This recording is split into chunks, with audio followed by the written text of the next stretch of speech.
also leading towards Viksit Bharat 2047.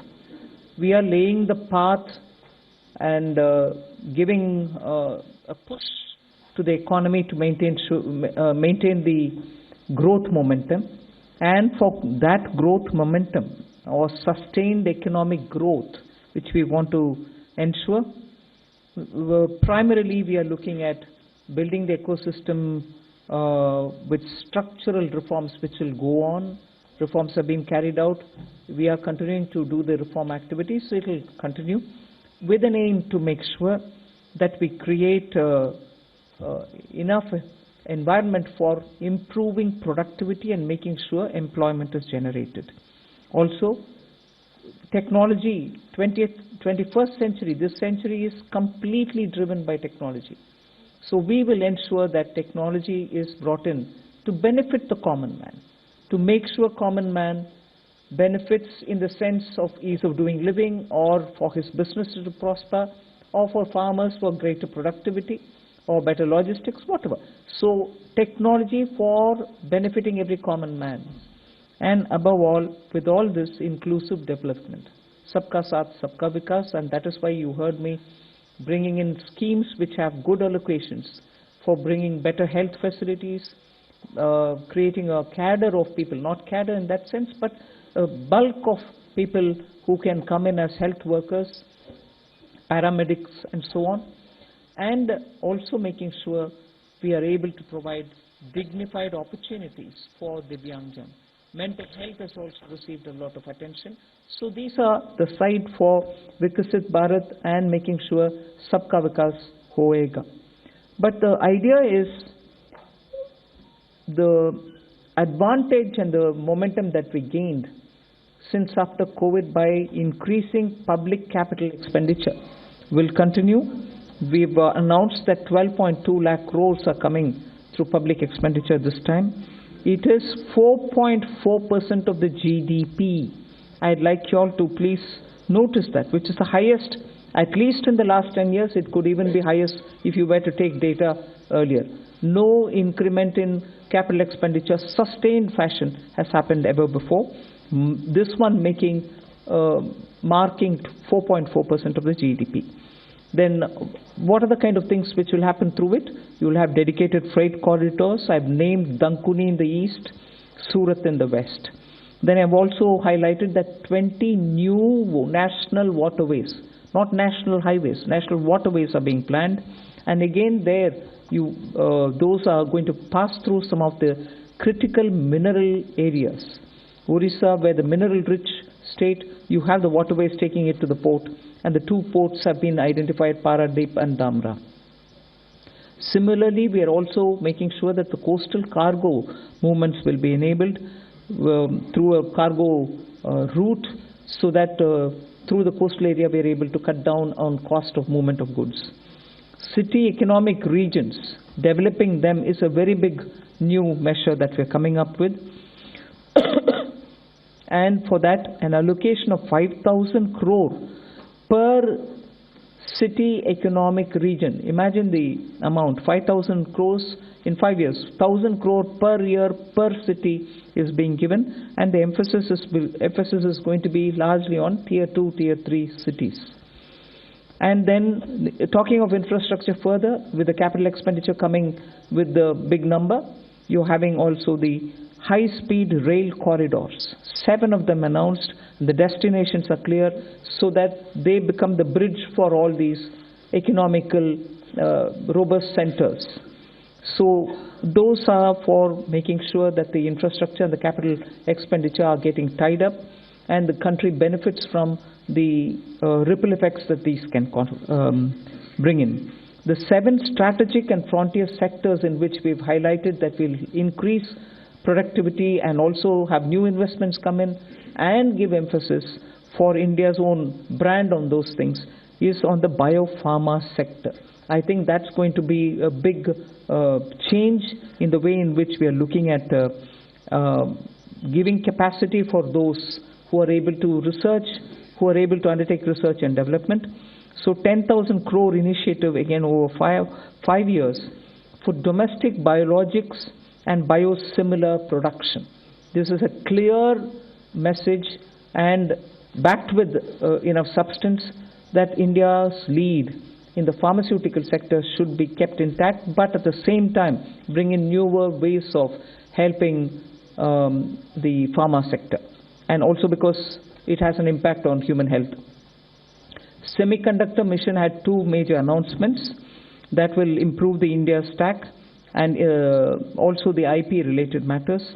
Electronic components manufacturing scheme for 40,000 crores is a major encouragement for electronics to become self-sufficient. We have also announced establishing rare earth corridors so that India can face and be able to meet its own requirements with its materials. So once we identify and are able to explore these minerals and process them, make them available for us, our dependency on external sources for bringing in the rare earths will be lesser, and we've identified the states where we want to establish this rare earth corridors.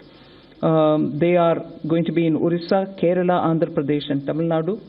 So these are very important developments, and they are going to have multiple decadal impact on the Indian economy. Our dependence on magnets and rare earths will be brought down.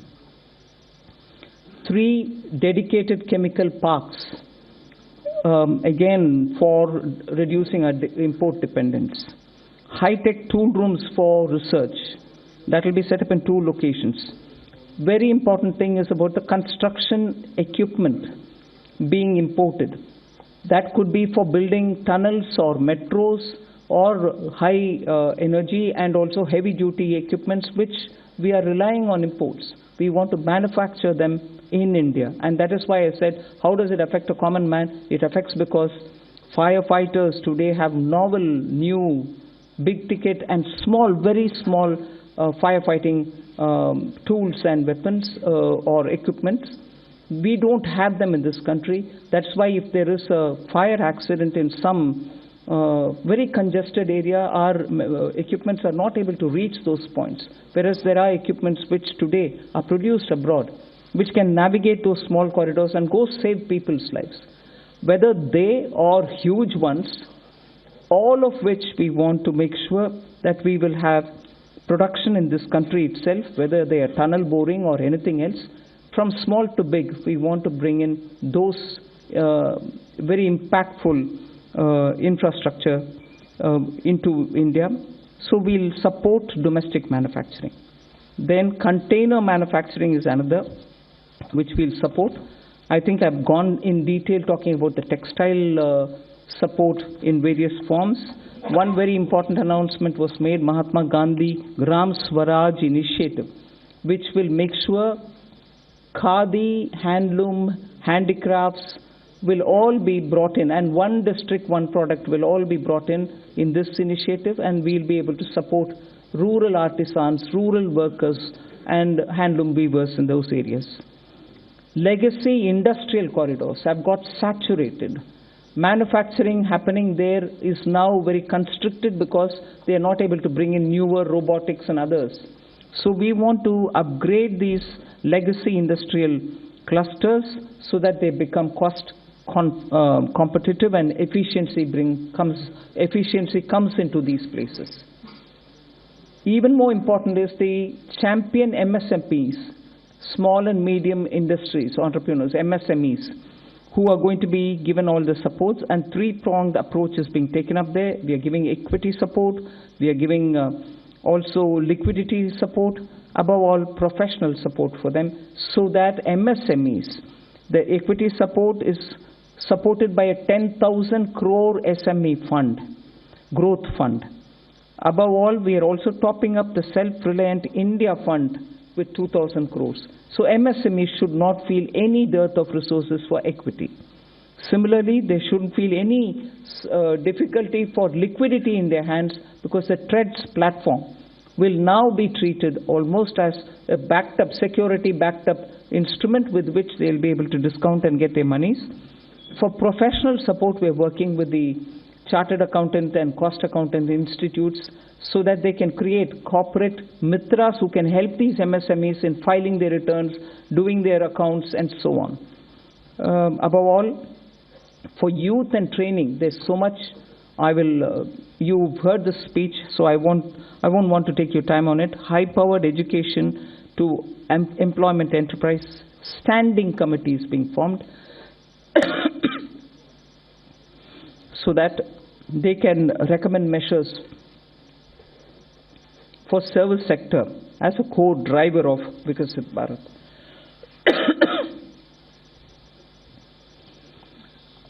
Part B concentrated a lot on tax and related concessions that are being offered. More importantly is the process simplification which has been announced. So elaborate measures have been taken. You will be able to also seek clarification if you want. New export opportunities for fishermen who can go into the economic India's zones, high seas, and also assess and access the global markets. The one very touching, and I really was moved by this proposal, is where we have identified 17 drugs or medicines which are going to be basic custom duty exempt, which are important for cancer patients. Similarly, 7 more rare diseases are added to the import exemption list of the import duties. Baggage clearance and personal items which you bring in when you travel are all being given enhanced duty-free allowance. Besides that, there are quite a few direct tax and indirect tax proposals. Decriminalizing the penalty proceedings and support to the IT sector are some of the high points. As an opening remark, I'll conclude here. I'm sure you'll be able to ask questions and seek clarification. Thank you for coming. Thank you, ma'am. I'll start this question, taking the questions. First question is 17.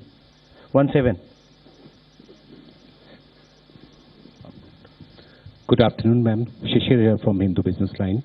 Ma'am, my question is that under the miscellaneous capital receipt, the provision is 80,000 crore rupees. And last year, the provision was 47,000 crore, which has been reduced to 37,000 crore rupees now. Does this mean that there will be more equity monetization this year, or there will be more focus on the asset monetization of CPSEs? So you've got it rightly. The intent is that we will have a very strong asset monetization plan in place. Last year, ma'am had announced in the budget that there will be a pipeline prepared, which is being done. So we hope to reap the dividends from that. 238.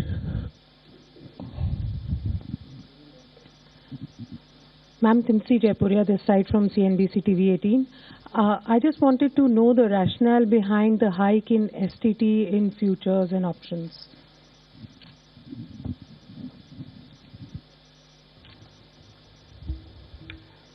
So, first of all, I believe some confusion. In fact, the question that you have asked rightly reflects the announcement itself, that the only change made in STT is in the future and options. All the other STT rates remain the same. The primary objective of raising the tax rates on STT has been that it is felt that when you look at the volume of transactions in futures and options, whether you compare it to the size of GDP or size of the underlying securities market, it is largely in the realm of heavy speculation, which results in losses to small, retail, unsophisticated investors. And the government's intention is to discourage speculative tendencies, and the increase in rate is essentially in that direction. So it is meant to essentially handle the systemic risk in derivative markets. Even after this increase, however, the rates of STT will remain modest compared to the volume of the transactions that is happening there. This is the reason. 54. Ma'am Tarun Sharma from Zee business. Ma'am आपने पूरा budget जो है वो new emerging sector पे बड़ा focus रखा है। Ma'am मेरा सवाल आपसे दो हैं यदि आप अलाउ करें। एक मैम आपने जो एक्साइज ड्यूटी का कैलकुलेशन किया है वो पिछले बजट एस्टिमेट से इस बजट एस्टिमेट में तकरीबन 22% की ग्रोथ देखने को मिली है। दूसरा मैम जो आपने एमएसएमई के लिए कहा कि जो ट्रांजैक्शंस होंगे उसके लिए आप एक्सचेंज प्लेटफॉर्म का यूज़ करना होगा, तो क्या मैम ये सीपीएसईज के लिए कंपलसरी होगा जो डिस्काउंट ट्रेडिंग की जो बात है? Thank you. I'll take the second question, ma'am. So, हाँ, ये CPSEs के लिए मैंडेटरी होगा कि discounting as well as non discounted bills दोनों को ही ट्रेड्स पे करना होगा ताकि वो 45 दिन में भुगतान MSME को कर पाएँ, और ये हर तरह से चेक कर लिया गया है कि ये हो सकता है. So, we want to make CPSEs as pioneers. We hope, like ma'am has said in her speech also, that other corporates will also follow.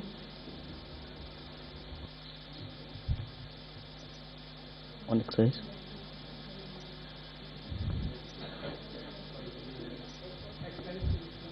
Increased by 22%, sir, from last year B to this year. Because there is from 1st of February, all the tobacco products have come back into excise, and all those revenues will account for the increase of the next year. 209.